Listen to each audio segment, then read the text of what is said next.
Tell me why we fight. Because our enemy still lives.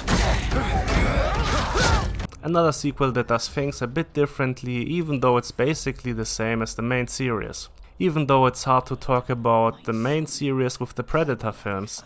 A franchise that is kind of weird and had a rocky series of films. The first one was pretty groundbreaking, even though it is mostly a stupid action movie with a spec ops squad based on the most testosterone-filled muscle man you could find. And Shane Black. The other day, I was going down to my girlfriend. I said to her, "Jeez, you got a big pussy. Jeez, you got a big pussy." She said, "Why did you say that twice?" And I said I didn't. It starts as a good but not exactly original 80s action movie. Arnie and his squad annihilate a village with some communist rebels supported by Russians. But once they kill everyone off, something happens. Something unexpected, even though we get a clear hint what is about to come. A spaceship comes to Earth. The squad is being followed by something in the jungle. And suddenly these strongmen and Shane Black are the hunted. The movie turns from a run-of-the-mill action flick into a horror action splatter movie. A movie in which these action heroes are suddenly the ones that are surprised and not them surprising their enemies. And they fight someone they don't know and don't understand at first. There is something alien in the jungle and it is hunting wild game, only that they are the game. Seeing it for the first time when I was young, I was also really surprised. Someone like Arnie, someone who is probably the strongest man in the world, gets almost killed by an alien in this movie. A cool looking alien. Only much later I watched Predator 2 and liked it as well, even though it's basically the first one in the big city. Which is an interesting premise though, and it added a lot of mythology to the Predator. It's also funny and bloody. Then there were the versus movies. The first one is not good but watchable and the second one is even worse. Predators had a nice idea but was kind of boring, and having Adrian Brody as your action movie lead, I mean, come on. Please, I'm wrapping up. I will wrap up. Please turn the music off. I've done this before. Thank you. Wonderful. It's not my first rodeo, but I will be brief. And even the Predator turned out to be even worse. While it is kind of enjoyable schlock for the most part in the first half, it gets just so fucking stupid at a certain point that it just stops being fun and is kind of insulting. Even though it was written by Shane Black and directed by him, who had already experience with the Predator franchise, playing a part in the first one and has made some pretty good movies. But this one unfortunately isn't one of them. Prey was another step at the Predator franchise and turned out to be pretty good and gave people faith in the franchise again. Dan Trachtenberg, the director, will also release another movie for the franchise this year, even in theaters this time. But before that, we got a little surprise on Disney+. And now I'm finally talking about the movie itself.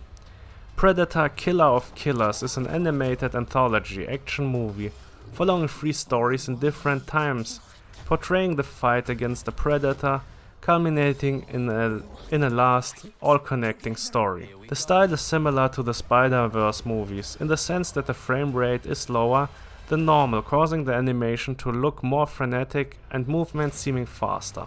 The visual style is also similar in certain ways, but doesn't outright copy it. The first story is set in old-timey Scandinavia, and the warrior woman is out for revenge. But while she attacks a rival tribe and gets vengeance, a predator appears and starts attacking her people, eventually killing most of them. When her own son is in the crosshairs, a deadly battle between her and the predator occurs, and the predator will learn that hell hath no fury like a woman.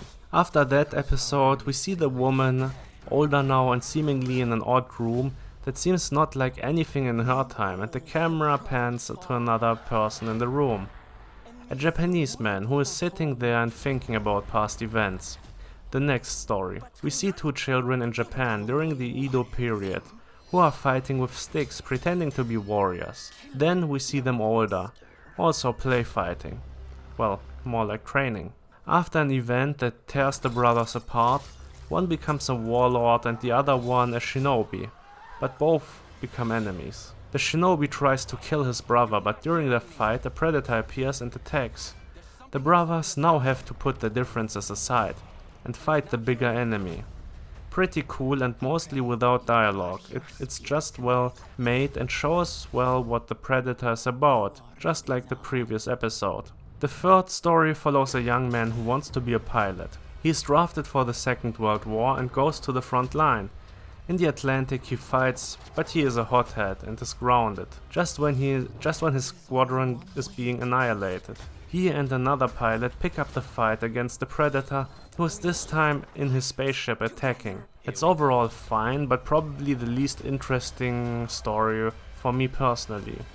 While I like the character, seeing them fight in planes against the spaceship, it's just not that interesting overall for me. I did like the story so far though. The style is nice, it feels mostly like Predator except the third story in my opinion, and they are all different enough, even though they are basically classic Predator stories, I would say. With people putting aside their differences and fight a bigger enemy, or winning the battle and then facing something much scarier than what they have ever seen before. And I probably have never seen so many decapitations in an animated movie. Maybe these are the most decapitations I saw in a movie overall, except probably Rainbow Warriors. But now I will talk about the last story and spoilers. There will be a warning in the video for the spoilers. At the end of the last story we see Torres, the pilot, back at home, when he suddenly is abducted by another Predator spaceship. He, the Norse warrior and the shinobi are on the spaceship as well. Everyone has lost someone because of the Predator.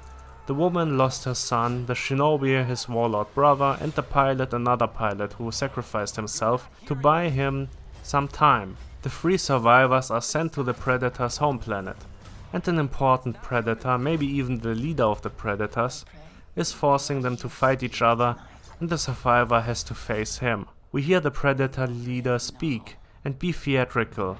There are even Predators pushing a monster into the arena, and the Norse woman is at first fighting the other 2 survivors, trying to kill them, or as we start to figure out soon, trying to die, fighting to see her son in Valhalla again. But eventually they start to work together and fight against the king of the Predators. And eventually the shinobi and the pilot escape while the woman stays fighting back. But as the pilot and the shinobi escape the Predator King, I think I just stick to call him that, the king orders the other Predators to chase after them, while they bring the Norse woman to the pods where they store their fighters. We also see Naru, the woman from Prey. Overall the story was mostly fine, it was the goofiest one by a long shot and gave me Predators vibes. While not being as dumb and boring as the movie, it has a kind of similar premise. It feels a bit forced, while also feeling like something that could happen on the Predator planet. But maybe not that stupid.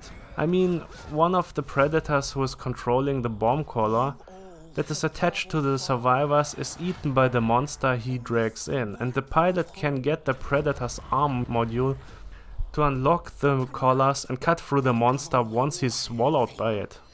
But overall, it's also fine. I like the first 2 stories more though. Predator Killer of Killers was a nice surprise.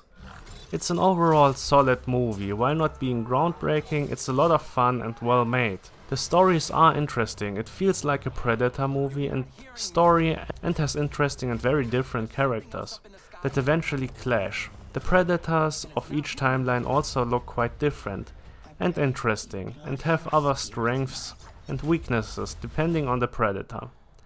There are also nice references to other movies in the franchise that are not so much in your face and make sense, like one character appearing from another movie that makes sense in the context of this movie, seeing the matchlock pistol from the second movie, and seemingly also one reference which I missed, which is probably from one of the comics. I had fun with this one, and while I liked some stories more than others, I liked the overall story and movie and was quite entertained throughout.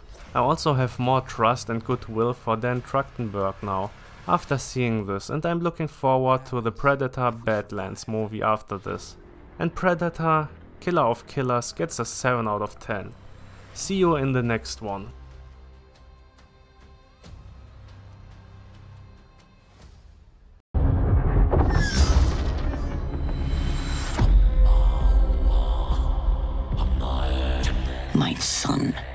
Tell me why we fight.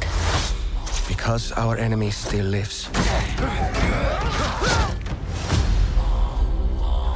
You all have traveled far and miss the warmth of home.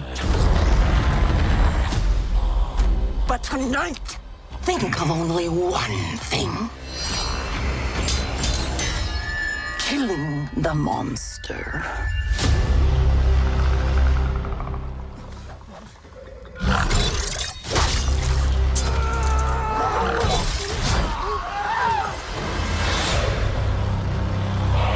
You're not hearing me.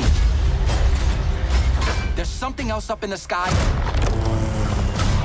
And it's not human. I pray you bloody your spear tonight. You are ready now.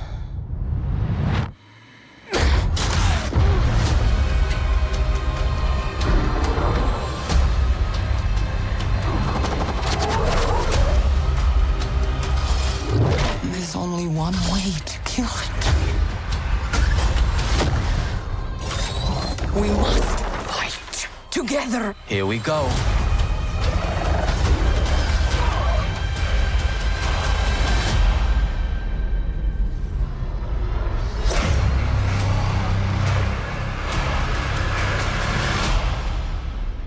What happens if we survive?